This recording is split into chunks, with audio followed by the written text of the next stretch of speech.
Yep, one of my favorite new modules. Today we will be taking a closer look at this little crazy multi-dimension. I'm loving this module. It is similar to 1-bit multi-tap delay, which I have reviewed a few weeks ago. If you haven't seen it, please check it out. It has a similar roots to 1-bit multi-tap delay, and that's because the mastermind behind feedback modules, Andrei Straton, is fascinated by the classical units from the 80s. So what we have here is kind of like a hybrid between a delay, chorus, and flanger, and anything between it. But unlike the 1-bit multi-tap delay, which is more like classical delay, this one focuses on super short delays. So we can use that in certain settings as a really short delay, like a doubler, but it's mainly designed to provide you with chorus, flanger, and all kinds of metallic, kind of carpal strong sounds. So without further ado, let's dive right into it. It has one input right here and two outputs. So we have two channels, left and right output channel. Each of these channels has a different number of BBDs. These are the old school BBDs, just like in the 80s. So we have this really nice, wide and liquidy sound from the 80s, which are reminiscing things like chorus section from Uno 60, for instance, or ADA units, stuff like that. You have two BBDs in the left channel and one BBD in the right channel. I was told by Andrei that such architecture allows for really nice stereo image, and it just gives you this wide sound. In the middle we have four main modes, which are switchable with this hefty knob right here. We can choose two types of flanger, first setting, second flanger, then we have the classical chorus, and the fourth setting is called manual setting. In this setting you can adjust left and right channels independently, and that's where you do it. Left channel time and right channel time. Below here we have BBD switch, X1 BBD and X2 BBD.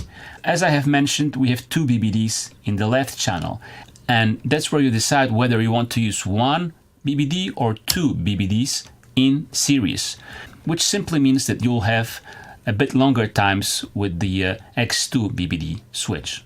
Below we have the input knob, pretty much self-explanatory, maybe beyond the fact that if you push it, then it will introduce some nice distortion and saturation, which also adds a lot of character to this module. On the side here you have the blend, and it's not like a dry, wet thing. It's more like less and more of the effect. You can bypass this module, but you have to set it up in a certain way. Specifically, you have to set it up to the bypass position right here, and you have to set the feedback to minimum. In this setup, the module is not processing the input sound. Here you have a standard feedback knob. It's just meant for raising hell. My favorite one, of course. And below we have two switches. This one chooses the main operation modes of the module. In the upper position, marked chorus flanger, it's stereo. So it's meant for wide stereo effects. If you're looking for those really wide synth sounds, that's the one you want to use. In the middle position, it's bypassed. And in the lower position, it's called doubler, which simply means that the left channel is summed with the right channel, is mixed to the right channel. So we are only using one BBD that is in the right channel. So it's more suitable for mono sounds and for doubler effects. Just decided we have this switch for switching the polarity of feedback signal, normal, and we can invert it for some different sounds. Here we have two modulation inputs and a dedicated knob for this modulation depth setting. Now, those are two inputs, but it's basically a one modulation input. The second one is just a clever extension that allows for sending this modulation somewhere else to your system. You can also modulate the feedback parameter right here, And you also have a dedicated knob for attenuating the depth of the modulation. Speaking of modulation, up there is a very similar modulation section to the one that is also designed in the 1-bit multi-tap delay. You have 3 positions. You can bypass the modulation, you can use the internal modulation source, which is an LFO, and you decide upon the rate and depth of the modulation right here, or you can use the aforementioned external modulation while using those inputs right here. And that is pretty much all there is as for operating this module. It's very simple and intuitive. Now let's take a closer look at each of these sections while operating on some real life sounds. In my case, it's going to be the simple percussion sound, a snare from Hex Inverter Mutant Snare. It's kind of boring, but for the sake of this review, it's best to hear what this module does on a simple example, so you can actually hear the effects of multi-dimension processing. So let's start with the first preset, which is the flanger. That's how it sounds. Full feedback. We can drive the circuit with the input.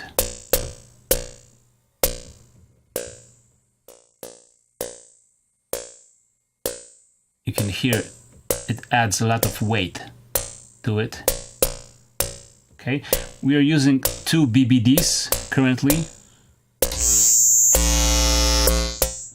That's how it sounds with 1 BBD. If we go to doubler, okay, and now if we use the second BBD, it's a bit different. Okay, that's with the feedback cranked up. Now let's check out the second flanger. Right, that's with the feedback inverted. Normal feedback. Let's check out the chorus.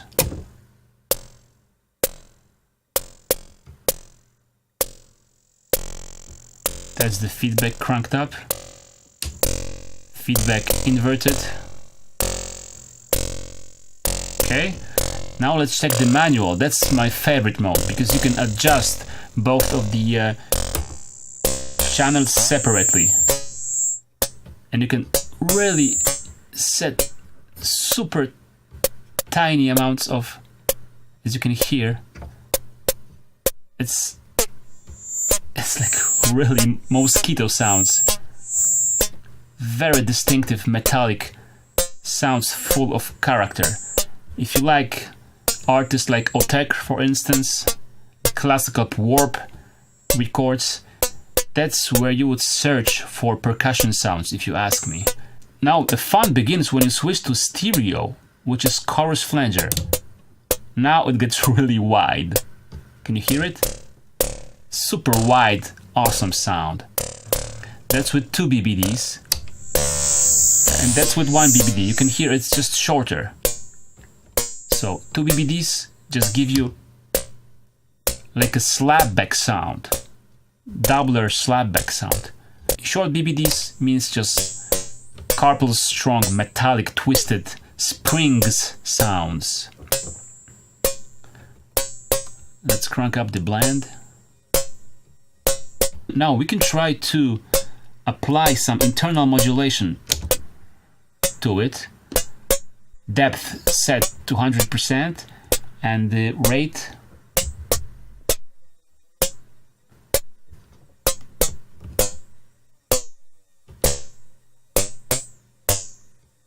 let's make it faster, and that's fastest it can get, almost at audio rate modulations. Now let's try the external modulation right here. Well, you can use anything you want in here, typically an envelope or LFO. I will use a sequence of the Eloquencer, so let's do that. And let's crank up the modulation depth. Okay. Now we can also use the modulation of feedback. I have connected here an LFO from Batumi already, and all I need to do is just adjust the modulation depth. Alright, that is super funky. Yep. And let's double the BBDs. And let's switch the feedback polarization. Let's try with the bypass. And now we can try with different percussion instruments.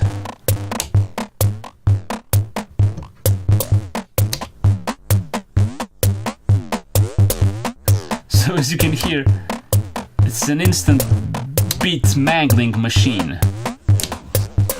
Ooh, yeah. So, lots of sounds to be discovered, really.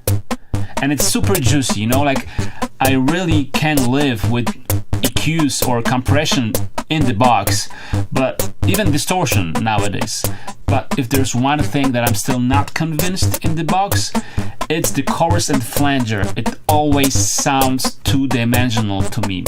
Maybe I just haven't tried the right plugins, but I have tried a lot of them, and nothing beats my Uno 60 chorus or H3000 by Eventide or this. And in fact, I'm using this not only as a part of my modular system, but I'm using this also as an external effect in Ableton. This is just routed through Expert Sleeper's ES8 interface, in-out. Simple as that. Works like a charm. Now let's try something else than just percussion sounds. In my case, it's going to be a sequence of Seek sequencer, a brilliant 303 style sequencer, which is driving Boomstar 4075, which goes directly into the multi-dimension input. That's how the sequence sounds on its own, dry. Now let's have some fun. Shall we? We can drive it, but let's stick to some reasonable levels. That's on the flanger, number 1. 1 BBD and stereo mode. 2 BBDs.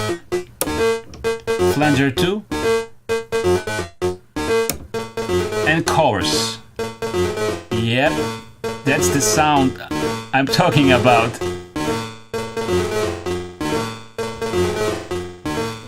You can play around with the blend, less, more, 1 BBD.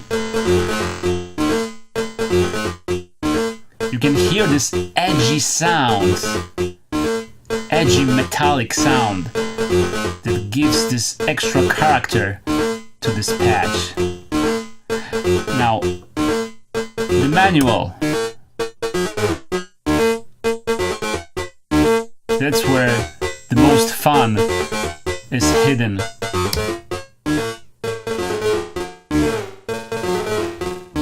These are the longest delay times you can get with this module. Now, let's see what will happen if we'll apply the internal modulation. It gets even wider.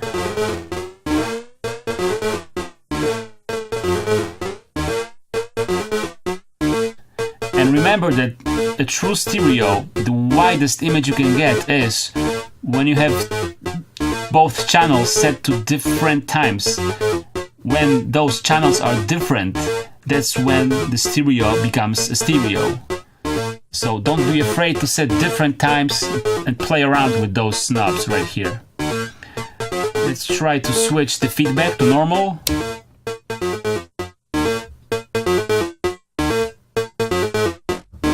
That's the fastest modulation. And I'll change octaves on Boomstar.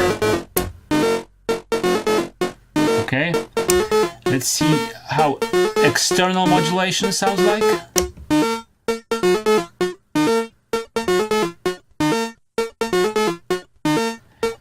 switch to the doubler mode, becomes mono, as you can hear.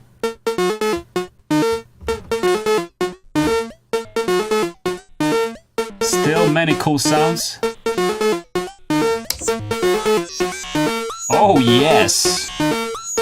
No, and the chorus flanger stereo again. Super wide sound. And that's when it's pushed to max with the input sound. I especially love those spiky, needle-like feedback modulations. Okay? You have to watch out, especially while you're working on headphones, because it could get painful. Nonetheless, it is exciting. This is a no-brainer for two reasons. First of all, it is super classy and characterful. And the build quality is very good. You can hear even this stepping knob right here. It's really tough. And secondary, it is really cheap. I mean, this one goes for 150 euros as far as I remember. So a very good deal if you ask me. And if it's not enough for you, you can always get 1-bit multi-tap delay and cross-patch those two. And this is where it's getting really freaky.